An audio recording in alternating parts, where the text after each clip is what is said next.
Parliament వర్షాకాల సమావేశాలు నేటి నుంచి ప్రారంభమవుతున్నాయి. అధికార విపక్షాల మధ్య ఇక సమరమే. లలిత్ మోదీ గేట్ వ్యాపం కుంభకోణం వివాదాలపై అఖిలపక్ష సమావేశంలో సయోధ్య కుదరలేదు.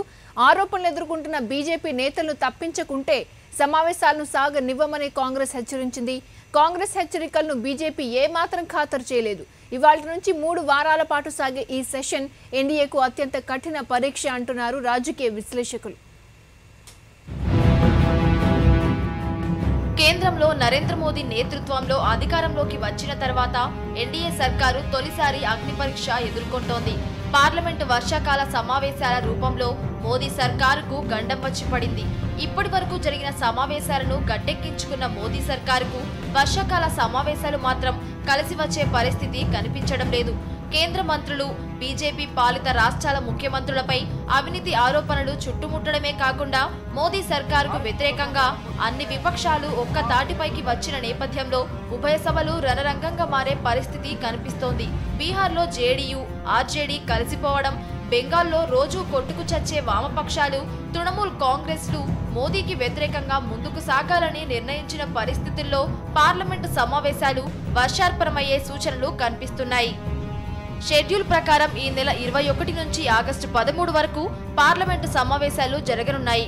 21 రోజుల పాటు సాగే ఈ సమావేశాల్లో 13 పెండింగ్ బిల్లులకు ఆమోదముద్ర వేయించుకోవడంతో పాటు 11 కొత్త బిల్లులను ప్రవేశపెట్టాలని ప్రభుత్వం నిర్ణయించింది.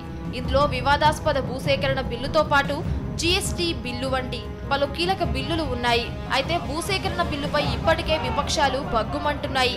సవరణలు చేయకపోతే బిల్లుకు ఆమోదం తెలిపే ప్రసక్తే లేదని ఘంటాపథంగా తేల్చి చెప్పాయి. ఏ అవినీతి వ్యవహారాలను వద్దని నినాదాలు చేస్తూ మోదీ అధికారంలోకి వచ్చారో ఇప్పుడు అవే అవినీతి మరకలు ఇబ్బందులు సృష్టిస్తున్నాయి. ఐపీఎల్ లలిత్ మోదీ వీసా వివాదం బీజేపీని ముందెన్నడూ లేనంతగా చిక్కుల్లో పడేసింది. విదేశాంగ మంత్రి సుష్మా స్వరాజ్, రాజస్థాన్ ముఖ్యమంత్రి వసుంధరా రాజేలు లలిత్ గేట్లో చిక్కుకుని విలవిలలాడుతున్నారు. లలిత్ మోదీ పోర్చుగల్ వెళ్లడానికి సుష్మా స్వరాజ్ తో పాటు వారి కుటుంబ సభ్యుల పాత్ర ఉందన్న విషయం సంచలనం సృష్టించగా, లలిత్ మోదీతో రాజే కుటుంబానికి వ్యాపార సంబంధాలున్న విషయం తీవ్ర కలకలమే రేపింది. ఈ వివాదం కొనసాగుతుండగానే మహారాష్ట్రలో వెలుగు చూసిన 2 అవినీతి వ్యవహారాలు అగ్నికి ఆజ్యం పోశాయి. పల్లి చిక్కీ స్కామ్ లో మంత్రి పంకజ్ ముండే ఇరుక్కోగా మరో మంత్రి వినోద్ తావ్డే పైన అవినీతి ఆరోపణలు వెల్లువెత్తాయి.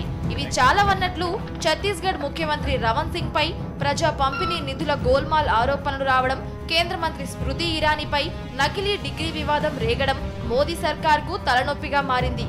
ఇక దేశవ్యాప్తంగా తీవ్ర చర్చనీయాంశమైన వ్యాపం కుంభకోణం పెను ప్రకంపనలే రేపుతోంది. కోట్లాది రూపాయలు చేతులు మారడమే కాకుండా పలు అసహజ మరణాలు జరుగుతున్న ఈ స్కామ్ సీఎం శివరాజ్ సింగ్ చౌహాన్ తో పాటు బీజేపీని తీవ్రంగా కలవరపరుస్తోంది. ఇవన్నీ ఒకే ఎత్తైతే అవినీతి ఆరోపణలపై ప్రధాని ఉలుకు పలుకు లేకుండా ఉండడం మరిన్ని ఇబ్బందులు సృష్టిస్తోంది. సొంత పక్షమే కాదు, మిత్ర పక్షాల నుంచి బీజేపీకి తలనొప్పులు తప్పడం లేదు. ముఖ్యంగా తెలుగుదేశం పార్టీ నుంచి బీజేపీకి చికాకులు పెరిగిపోతున్నాయి. సంచలనం సృష్టించిన ఓటుకు కోట్లు కేసులో టీడీపీ ఎమ్మెల్యేల ప్రమేయమే కాకుండా పార్టీ చీఫ్ చంద్రబాబు నాయుడుకు సంబంధించినదిగా పేర్కొంటున్న ఆడియో టేప్ బయటకు రావడం విపక్షాలకు ఆయుధంగా మారింది. దీంతో పాటు రాజమండ్రి పుష్కర్ ఘాట్ ప్రమాదంలో 27 మంది చనిపోవడం ఇందుకు ప్రచారం కోసం చంద్రబాబు చేసిన పనే కారణమని ఆరోపణలు రావడం కేంద్రానికి మరిన్ని చిక్కులు తెచ్చిపెట్టింది. ఓటుకు కోట్లు కేసుపై సిబిఐ విచారణకు పట్టుబడతామని ఇప్పటికే రాహుల్ గాంధీ ప్రకటించారు. టీఆర్ఎస్, వైఎస్ఆర్ కాంగ్రెస్ పార్టీ కూడా ఓటుకు కోట్లు కేసును పార్లమెంటులో ప్రస్తావిస్తామని తెలిపాయి. ఓవైపు విపక్షాలు ప్రభుత్వాన్ని నిలదీసేందుకు ఉమ్మడిగా కదులుతుంటే వారిని ఎదుర్కొనేందుకు మోదీ టీం కూడా వ్యూహరచన చేసింది. దాడికి ప్రతిదాడే సమాధానం అన్న రీతిలో ముందుకు వెళ్లాలని, అవినీతి ఆరోపణలను గత అవినీతి ఆరోపణలతో తిప్పికొట్టాలని మోదీ టీం నిర్ణయించింది. అయితే విపక్షాలను బుజ్జగించే ప్రయత్నం కూడా ప్రభుత్వం చేపట్టింది.